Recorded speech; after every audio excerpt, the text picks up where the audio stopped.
apakah indication ataupun kriteria yang kita gunakan untuk melakukan tracheostomy.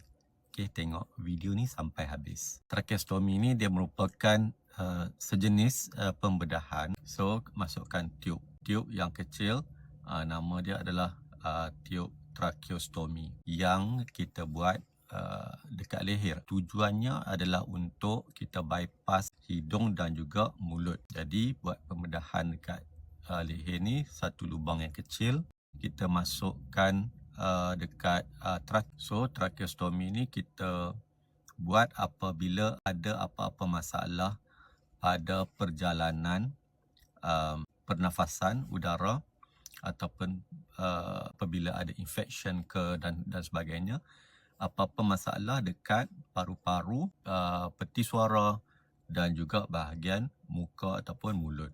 Jadi kita bermula dengan bahagian tekak. So bahagian tekak mungkin ada ketumbuhan kanser dekat bahagian peti suara, pita suara. So jadi kita nak bernafas susah. Lagi peti suara tu lumpuh. So dia tak boleh nak bergerak, dia tak boleh nak buka tutup. Jadi kita akan jadi penat.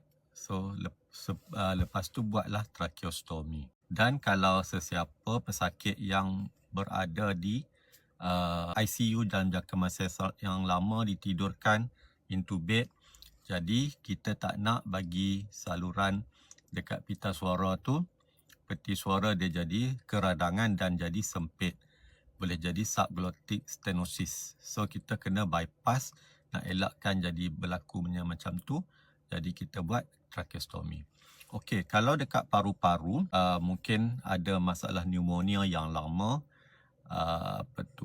apa penyakit paru-paru, jadi nak bernafas susah, jadi banyak secretion. Jadi bila buat tracheostomy tu boleh cuci, sedut direct masuk ke trachea, bronchus semua tu. Itu indication yang kedua.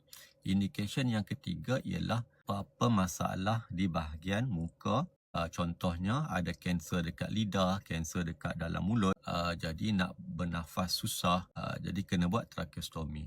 Dan kalau ada pesakit yang fracture, patah bahagian muka, bahagian tulang pipi, tulang dagu semua ni, jadi nak bernafas pun susah, nak bagi gas pun susah. Jadi kena buat tracheostomy. Dan kalau katakan ada pesakit yang nak menjalani apa-apa pembedahan bahagian atas, contohnya bahagian dekat peti suara ke, dekat bahagian mulut, dagu ke, so biasanya akan pakai tracheostomy dalam jangka masa yang sekejap. Jadi tracheostomy ni akan dicabut apabila indication tu dah tak ada lagi. Contoh macam paru-paru dah okey, ataupun peti suara dah sembuh, ataupun ketumbuhan dah buang, fracture dekat bahagian muka pun dah elok, maka tracheostomy tu pun akan dicabut. Okey, semoga bermanfaat. Assalamualaikum.